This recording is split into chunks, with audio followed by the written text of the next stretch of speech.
क्या इस रमजान इमाम मेहदी अलैहिस्सलाम के ज़हूर की एक इंतहाई अहम तरीन निशानी पूरी हो चुकी है, यानी रमजान के एक महीने के अंदर 2 बार ग्रहण का लगना। इंटरनेट और सोशल मीडिया पर इस बात को लेकर बहुत ज्यादा बहस चल रही है कि दारकतनी की किताब के अंदर इमाम बाकर से, जो कि डायरेक्ट इमाम मेहदी के इंसिस्टर यानी उनके आबा व अजदाद उन्हीं की नस्ल से हैं, ये मनकूल है कि मेहदी के आने से पहले एक ऐसा रमजान आएगा जो इससे पहले कभी नहीं आया होगा, क्योंकि इस रमजान की पहली तारीख को चांद ग्रहण और इसी महीने की 15 तारीख को सूरज ग्रहण होगा, यानी एक ही महीने के अंदर। और अब इमाम मेहदी की आमद से मुतालिक ये पेशगोई इसलिए गर्दिश कर रही है क्योंकि इस रमजान की पहली तारीख को भी ग्रहण लगा है और उसकी 15 तारीख को भी। जी हाँ, आपने सही सुना। बस फर्क यह है कि इन दोनों तारीखों का मामला उलट है, यानी पेशगोई के बिल्कुल बरक्स। आसान अल्फाज में पेशगोई के मुताबिक पहली तारीख को चांद ग्रहण लगना था, लेकिन इस रमजान की पहली तारीख को सूरज ग्रहण लगा है और 15 तारीख को चांद ग्रहण, यानी पेशगोई के मुताबिक बिल्कुल अल्फाज। तो इससे वाज़ेह है कि ये वो रमजान नहीं है। लेकिन इससे भी बड़ा मसला यह है कि इस तरह की पेशगोइयों की गलत तशरीह की वजह से कुछ मजहबी ठग और धोखेबाज उन्हीं चीजों का इस्तेमाल करके उम्मत को पहले भी गुमराह करते रहे हैं और आइंदा भी करते रहेंगे। ये लोग इसी तरह के झूठे सहारों का फायदा उठाकर उम्मत को गुमराह करते हैं। सबसे मशहूर मिसाल गुलाम अहमद कादियानी की है, जिसके जमाने में भी रमजान के अंदर 2 बार ग्रहण लगा था, लेकिन एक रमजान के दरमियान में और दूसरा इसके आखिर में, यानी इस पेशगोई से वाज़े तौर पर मुख्तलिफ था। इससे भी बड़ी बात यह है कि यह रवायत भी ज़ईफ है, क्योंकि इस रवायत का रावी ही कज़्ज़ाब यानी झूठा शख्स है। इसी तरह की ज़ईफ, मन घड़त झूठी रवायत को बुनियाद बनाकर कई झूठे मेहदी लोगों को गुमराह कर चुके हैं। चांद पर अपनी तस्वीर दिखाकर एक नया मजहब तक बना लिया गया, जिसे गोहरशाही फितना कहा जाता है। इस शख्स का दावा था कि इमाम मेहदी के ज़हूर की निशानी चांद में उसकी तस्वीर का जाहिर होना है, जिसे वो इमाम जफर सादिक के कौल से मंसूब करता है। लेकिन हकीकत यह है कि ये भी कोई मुस्तनद रवायत नहीं, बल्कि उसे भी मनगढ़ंत रवायत करार दिया जाता है और शिया हजरात भी इसे तस्लीम नहीं करते। इसे इमाम जफर सादिक से खुद साख्ता तौर पर मंसूब किया गया है। देखिए, एक बात सब जान लें कि हम मुसलमानों के लिए हुज्जत आखिरी बात सिर्फ कुरान और हदीस और मुस्तनद हदीस होती है। अगर किसी का कौल, चाहे वो अहले बैत ही का क्यों ना हो, कुरान और हदीस के खिलाफ हो तो उसे मानना लाजिम नहीं। अब इस खुद साख्ता इमाम मेहदी रियाज अहमद गोहरशाही का दावा था कि चांद पर उसकी तस्वीर इमाम मेहदी की सूरत में जाहिर हुई है। मुझे तो कहीं नजर नहीं आई, लेकिन अगर आपको गौर करने से आँखें तान कर कुछ नजर आ जाए तो जरूर बताइएगा।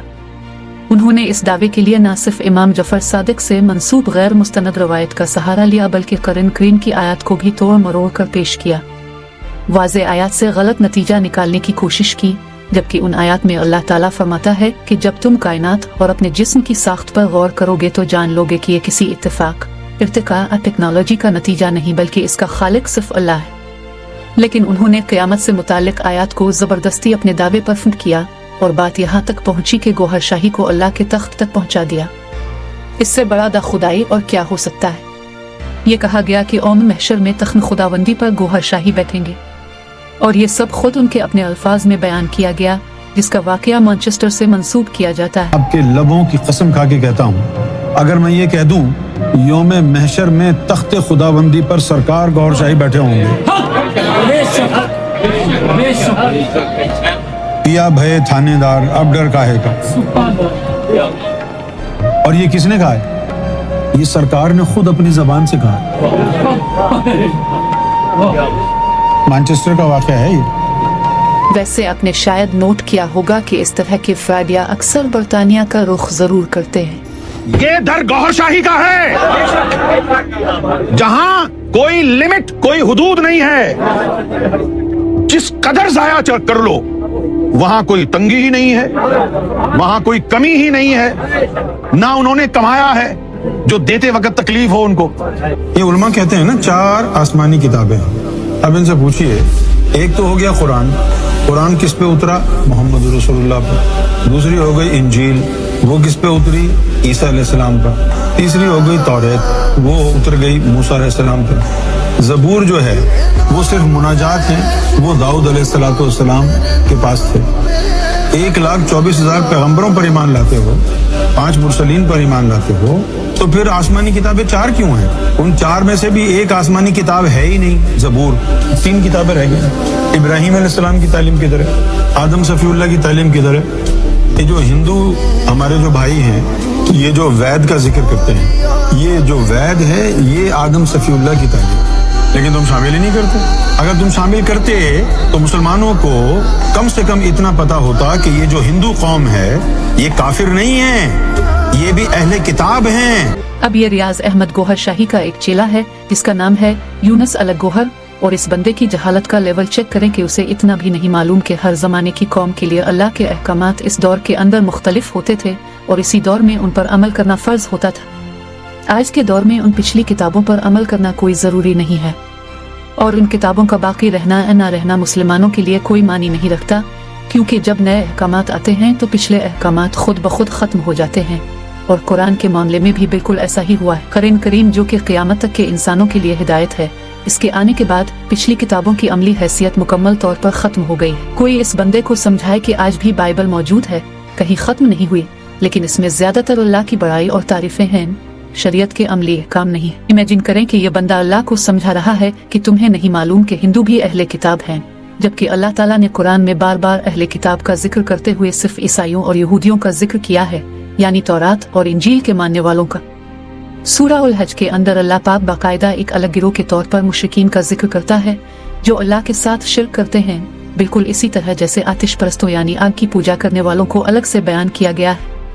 अब इस फतेह नून गोहर शाही और इस बंदे की गुमराहियों को किसी और वक्त एक अलग वीडियो में तफसील से डिस्कस करेंगे, लेकिन इमाम मेहदी अलैहि अस्सलाम के ज़हूर की जो अहम तरीन निशानियां हैं, आपको बताता चलूं कि वो तकरीबन सब पूरी हो चुकी है, क्योंकि इमाम मेहदी अलैहि अस्सलाम के ज़हूर की सबसे अहम निशानी ये बयान की गई कि दुनिया में मुसलमानों पर जुल्म और सितम का बढ़ जाना, हर जगह जंग और फितना और फसाद का आम हो जाना, और आज अब देख रहे हैं कि मिडिल ईस्ट से लेकर एशिया और यूरोप तक हर जगह किसी न किसी सूरत ये हालात मौजूद हैं। जहाँ तक मुसलमानों की बात है तो गजा, फलस्तीन, ईरान, इराक, लीबिया, शाम, यमन, सबका हाल आपके सामने है।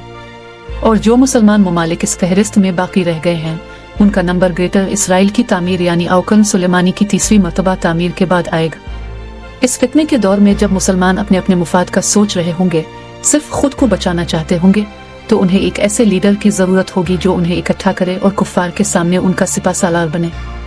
और वही कमांडर, वही सिपा सालार, वही लीडर इन बदतरीन हालात के बाद जाहिर होगा जिसे हम इमाम मेहदी अलैहि अस्सलाम कहते हैं। दूसरी अहम निशानी अखलाकियात और दीन से दूरी थी, जो हाल ही में सामने आने वाली फाइल्स ने वाज़े कर दिया कि दुनिया के नाम निहाद इज्जतदार लोग इखलाकी तौर पर कितने गिरे हुए हैं और खुद को मुसलमान कहने वाले दीन से किस कदर दूर हो चुके हैं। तीसरी बड़ी निशानी ये थी कि झूठे इमाम मेहदी के दावेदार सामने आना शुरू हो जाएंगे, और आप देख चुके हैं कि कितने ज्यादा ऐसे लोग आ चुके हैं।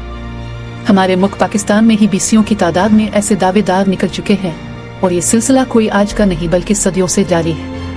इमाम मेहदी अलैहि अस्सलाम जब जाहिर होंगे तो उन्हें पहचानने के लिए आपको ज्यादा कोशिश नहीं करना पड़ेगी, क्योंकि वाज़े निशानियां होंगी जो अल्लाह ताला उनकी पहचान के लिए जाहिर करेगा। मिसाल के तौर पर आपकी आमद से तकरीबन 15 दिन पहले एक आम सा अरब शख्स मक्का वालों को इमाम मेहदी की आमद का पैगाम देने के लिए जाएगा, लेकिन इसे हरम के करीब रुकन और मकाम के दरमियान शहीद कर दिया जाएगा, जिसे नफ्स ज़किया कहा जाता है। फिर मुल्क शाम से एक सुफियानी, जो एक जालिम हुक्मरान होगा, एक लश्कर लेकर इमाम मेहदी के खिलाफ निकलेगा ताकि उन्हें गिरफ्तार करे या कत्ल कर दे, क्योंकि मक्का में हर मनकबा के पास मुसलमानों का इमाम मेहदी अलैहि अस्सलाम के हाथ पर बैत करना उसकी हुकूमत के लिए खतरा बन चुका होगा। लेकिन अल्लाह ताला इस लश्कर को मक्का और मदीना के दरमियान एक बेनाम मकाम पर जमीन में धंसा देगा। ये एक गैर मामूली वाकया होगा। इसी तरह इमाम मेहदी की बैत मक्का में कबा के पास होगी, और ये भी एक गैर मामूली वाकया होगा जिसे पूरी दुनिया देखेगी।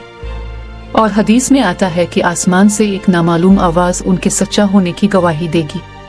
इसके अलावा आपका हसब नसब और आपकी तमाम वाज़े निशानियां जो कि ज़ाहिरी तौर पर आपको पहचानने के लिए काफ़ी हों, वो वाज़े तौर पर हदस मुबारका के अंदर बयान की गई, और वो इतनी ज़्यादा हैं कि एक अंधे को, एक बहरे को भी कायल करने के लिए काफ़ी हैं कि वो किसी शक व शुबा में मुब्तला ना रहे कि दरअसल जिस इमाम मेहदी अलैहि अस्सलाम के वो सदियों से मुंतज़िर हैं, वो यही है। इन तमाम बड़ी निशानियों के बाद उनके चेहरे का चांद पर जाहिर होना या फिर उनके आने से पहले रमजान के अंदर सूरज ग्रहण का होना, इन निशानियों की कोई अहमियत बाकी नहीं रह जाती। अब वैसे तो उनकी ये बड़ी निशानियां उनके ज़हूर के बाद ही जाहिर होंगी, लेकिन आज के दौर के हिसाब से देखें तो इमाम मेहदी अलैहिस्सलाम की आमद का पूरा माहौल तैयार हो चुका है। जरा गौर करें तो हालात इसी तरफ जा रहे हैं कि पूरी दुनिया के अंदर हर जगह बेचैनी है या अमन की सूरत हाल इंतहाई खराब हो चुकी है। हर जगह जंगों की बातें हो रही हैं। नबी करीम सल्लल्लाहु अलैहि वसल्लम ने हमें उनकी आमद की तारीख नहीं दी बल्कि सिर्फ उनकी निशानियां बताई हैं, और वो तब पूरी होंगी जब अल्लाह ताला खुद चाहेगा। इंसान तो सिर्फ अंदाजे लगा सकता है जैसे हम लगा रहे हैं, क्योंकि बिगाड़ की शुरुआत हो चुकी है और यही बिगाड़ आने वाले वक्त में अब देखेंगे कि इसी तरह इस फितने की इब्तिदा करेगा।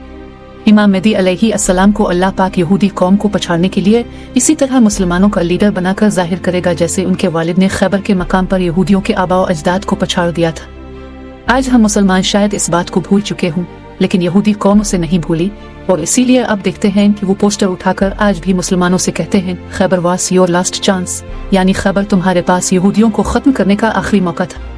अल्लाह ताला से दुआ है कि वो हमें इमाम मेहदी अलैहिस्सलाम का साथ देने और उनके लश्कर में शामिल होने की हिम्मत अता फरमाए। अल्लाह ताला हमें समझने की और नेक अमल करने की तौफीक अता फरमाए। आमीन।